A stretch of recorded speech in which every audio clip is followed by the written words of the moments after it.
criançada que está assistindo televisão, está começando mais um telejornal da criança. Hoje nós temos entrevistas sensacionais no nosso programa. É com você, Darlene.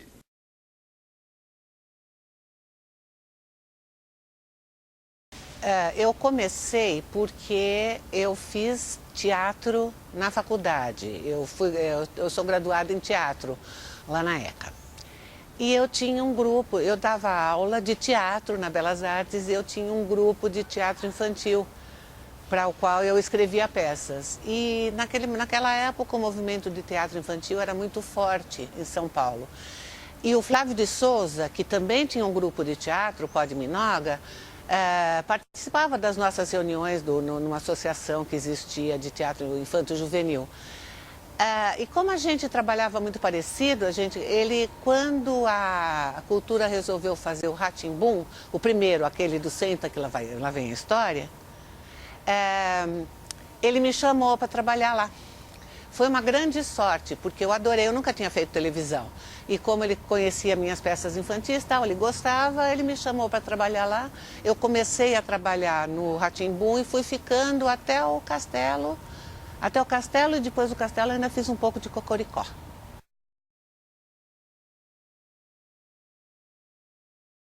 Eu roteirizei o Cruz, o Disney Club, que era o Disney Cruz, que era o começo. Bom, esses todos da cultura, eu fui, o que eu falei, o Mundo da Lua, Gloob Gloob, X-Tudo, Cocoricó e tal. Depois eu ainda fiz, na Rede TV, eu fiz um programa que chamava Vila Maluca, eu não lembro bem a data, mas foi depois. E ainda fiz um site para a Bovespa, para a Bolsa de Valores de São Paulo, sobre educação financeira para crianças, que era um site todo com games, com essas coisas para crianças, que deve até, chama Turma da Bolsa, que deve estar até no ar ainda.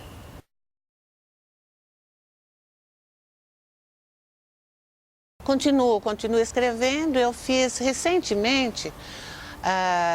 Eu fiz as duas últimas coisas, foram duas séries, uma série educativa para TV Escola sobre matemática que chama As Fabulosas Coleções do Seu Gonçalo, é uma série de animação para ensinar matemática para crianças de 8 e 9 anos. E uma série jovem que chama Crias de Dulcina para a TV Brasil, que ainda está para estrear, deve estrear esse ano ainda.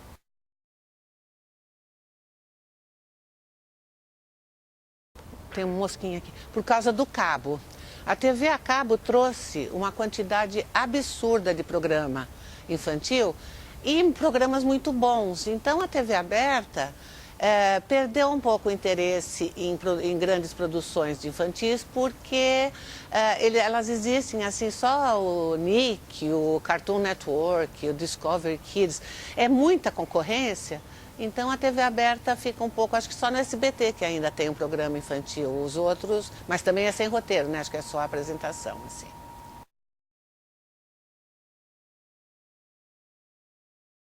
Olha, eu acho que são as histórias. A gente tem, né, na cabeça um monte de histórias que contaram pra gente. A infância é uma época muito impressionável. E tudo que você vê fica muito marcado. Eu não sei te dizer exatamente por quê, mas, por exemplo, para mim, isso tudo que vocês viveram desses programas, para mim aconteceu com o que a Tatiana Belin fez na TV Tupi. Nos anos 50 e 60, em São Paulo, que era o Sítio do Pica-Pau Amarelo, várias adaptações de romances infantos juvenis, tipo O Jardim Secreto, Pequeno Lorde. Então, e eu lembro até hoje de detalhes muito nítidos. Eu não sei se as produções eram boas, era tudo ao vivo e tal, mas deviam ser boas porque ficou marcado na minha memória de uma maneira muito forte. Então, acho que é uma idade muito impressionável, tudo, e se você consegue tocar aquela corda, contar uma história bem contada, ela grava mesmo.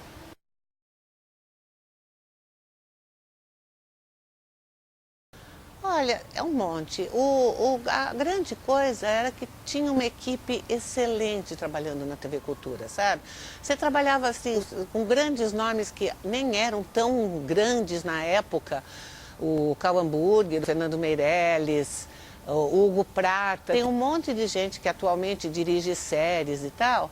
e que são pessoas, o Paulo Morelli, são pessoas que fizeram o nome depois porque eram muito jovens na época, né? E era muito gostoso quando você via a reação das pessoas, porque a gente realmente não tinha muita ideia do que ia acontecer. Nem com o Mundo da Lua, por exemplo, que estourou recentemente. Imagina, eu dei uma palestra numa escolinha de primeiro e segundo grau. Eu dei uma palestra sobre o Mundo da Lua, porque a professora exibiu uns episódios do Mundo da Lua e os alunos adoraram, e como eu conheci a mãe de um dos alunos, aconteceu isso. E aconteceu uma outra coisa engraçadíssima, porque uma coisa que sempre pergunto, eu estava lá fazendo a palestra, eu tinha dito, né, a hora que vocês quiserem perguntar alguma coisa, é só levantar a mão. O menininho lá do fundo, para levantar a mão, faz assim, você é famosa? Aí eu falei, não, eu não sou famosa, eu sou conhecida. Porque acho que ele me viu falando, que ele não me viu no episódio do Mundo da Lua, né? Mas foi muito divertido. Então você vê que são coisas que devem tocar, porque, por exemplo, crianças de 7, 8 anos que assistem o Mundo da Lua hoje, 2019, e gostam, eu acho que a gente fez um bom trabalho, sabe? Eu acho que era uma equipe muito coesa, muito criativa.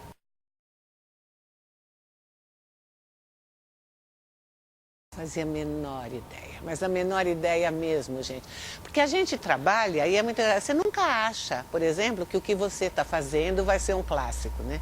E desses todos que ficaram clássicos, principalmente o Castelo, nossa, é uma coisa assim tão... A onda do Castelo foi tão forte que realmente eu não fazia muita ideia não do segundo. Principalmente está dando essa entrevista para vocês agora, hoje.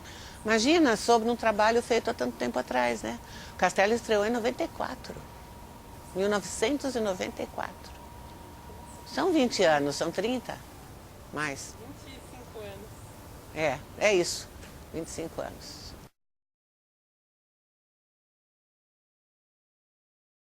Olha, eu acho que é por causa eu gostei de todos, eu achei divertido. É muito divertido roteirizar para crianças, quando o ambiente é propício, que nem na TV Cultura, ou mesmo no SBT, onde a gente tinha muita liberdade.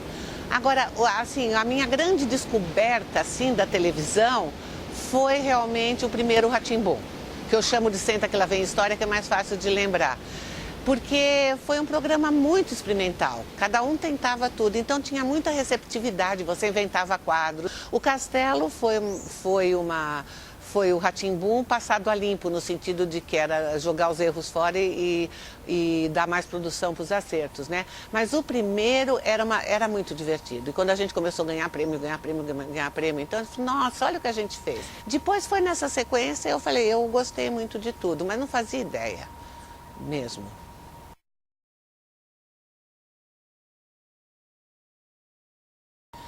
Eu não reescreveria, eu faria outro programa. Eu acho que não existe essa coisa de retomada, sabe? De você pegar uma coisa que deu certo e depois...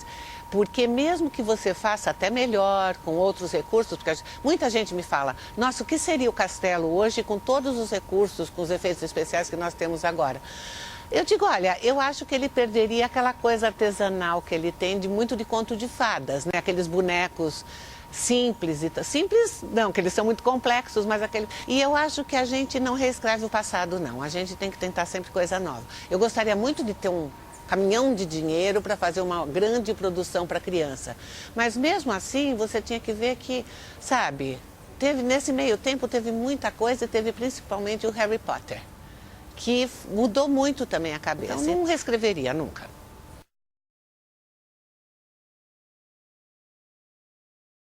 Falta nada. Gente, olha, a necessidade, você gostar de uma coisa antiga não quer dizer que a coisa era melhor. Ela preenche, tem os clássicos, como havia os clássicos antigamente, como os livros infantis são clássicos, como a Gata Borralheira. Por exemplo, você assiste Cinderela ou Branca de Neve ou qualquer coisa da Disney original. Sabe, eu não acho que ela tenha mais coisas do que a Mulan ou o Rei Leão. Eu acho que são coisas boas que ficam, tal. Não sinto muita falta de outras coisas. A Disney, que eu estou falando de um clássico assim, muito mais velho que eu, né? Que é legal pensar nisso. A Disney continua criando coisas clássicas. A Bela Fera é um clássico. Não falta nada para a Bela e a Fera, eu acho que tivesse nos outros. Falando uma linguagem Disney, é a repetição da magia, é quando você consegue criar uma magia. Eu acho que Esses programas infantis da TV Cultura, eles criaram a magia própria deles. Eles misturaram um know-how que era estrangeiro com uma cultura muito brasileira. E eu acho que a cultura brasileira é muito mágica. Então eu acho que uma coisa combinou com a outra.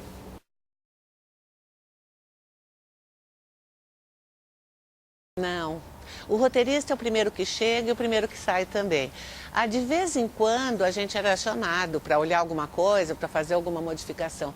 Mas olha, eu participei de algumas coisas, eu fiz algumas cenas no Rá-Tim-Bum, fiz uma cena no Mundo da Lua e a rotina de gravação me deixa muito cansada. Eu não gosto de gravação. Aí eu prefiro o teatro, que você entra lá e faz todo dia e tal.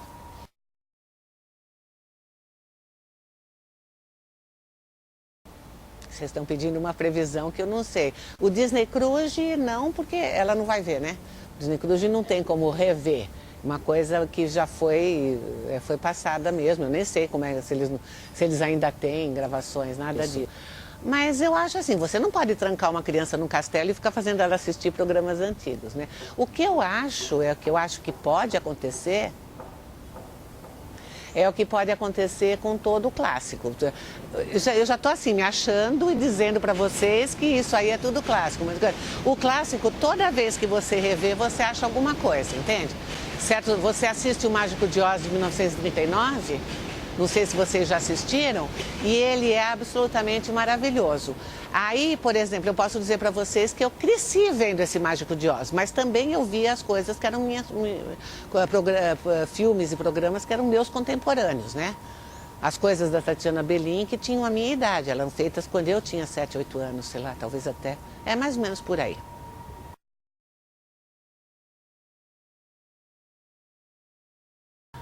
Olha, eu acho que, por exemplo, o Mundo da Lua, o que você poderia fazer? A casa.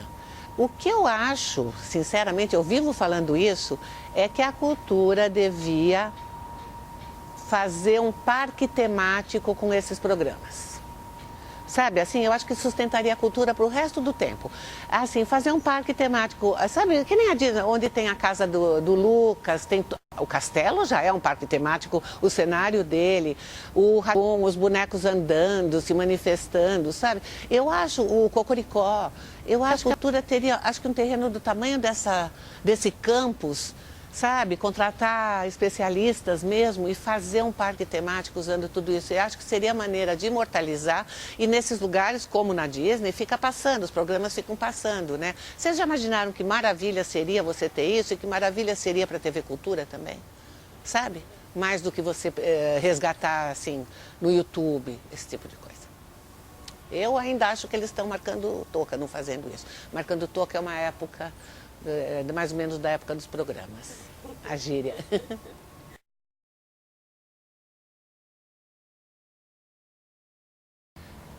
Olha, eu acho, deixa eu tentar lembrar.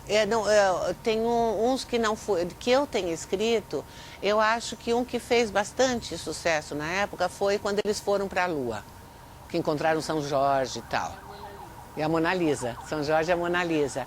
Teve os Big Bad Boys, que foram 2 programas em que as meninas, tinham uma boy band, que eram os Big Bad Boys, que as meninas ficaram também. Esse comentavam muito comigo. O Gênio Total Absoluto, aquele que o Lucas não precisa mais ir para a escola porque ele é gênio, certo? Foi esse que eu fiz uma ponta. Então, assim, tem vários que as pessoas comentam comigo e perguntam, você fez esse, você fez aquele? Aí você fica tentando lembrar, fui eu mesmo, não fui. Daqui a pouco já está dando até para dizer, fui eu que fiz, porque ninguém mais lembra, nós somos todos velhos. Então...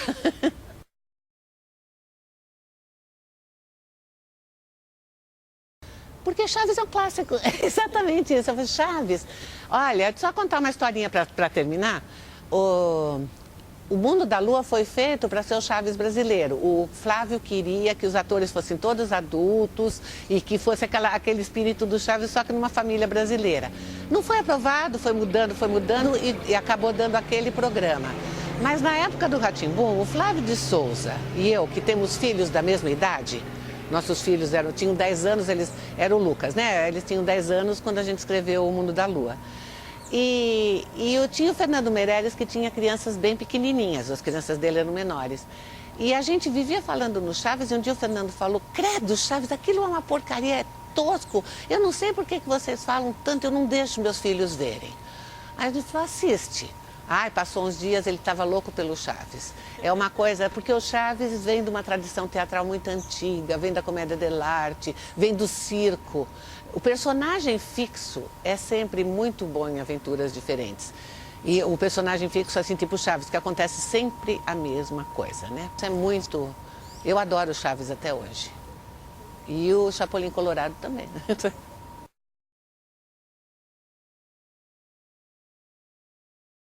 Encontro na rua, tá? Os meninos do Cruz são os que eu vi mais, assim.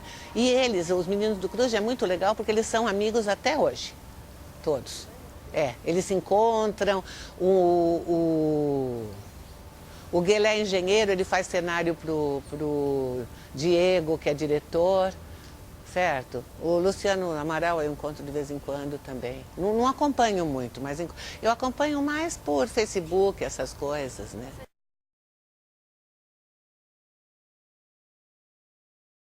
Fui nas duas, eu fui na do MIS e fui na da Barra Funda, que estava uma gracinha, certo? Na do MIS quase que eu não consegui entrar. Foi engraçado porque eu estava viajando, teve uma grande festa quando abriu a exposição e eu queria muito ter ido e não fui. Aí eu fui lá toda pirilampa, assim, cheguei tava uma filona, eu falei, olha, eu queria que vocês me deixassem entrar, porque... Não, mas não pode e tal. Eu falei, não, mas eu sou roteirista, meu nome está aí dentro. Nossa, foi um bafafá, até que uma aluna da Anhembi, que estava lá fazendo estágio, chegou e falou, não, ela é minha professora, ela escreveu sim, ela pode entrar.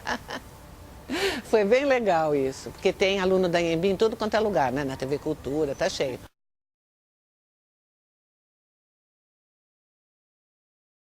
Foi muito emocionante, foi bem legal. Quando você via as pessoas olhando, você via gente de 40 anos falando, olha aquilo lá, que legal, tal.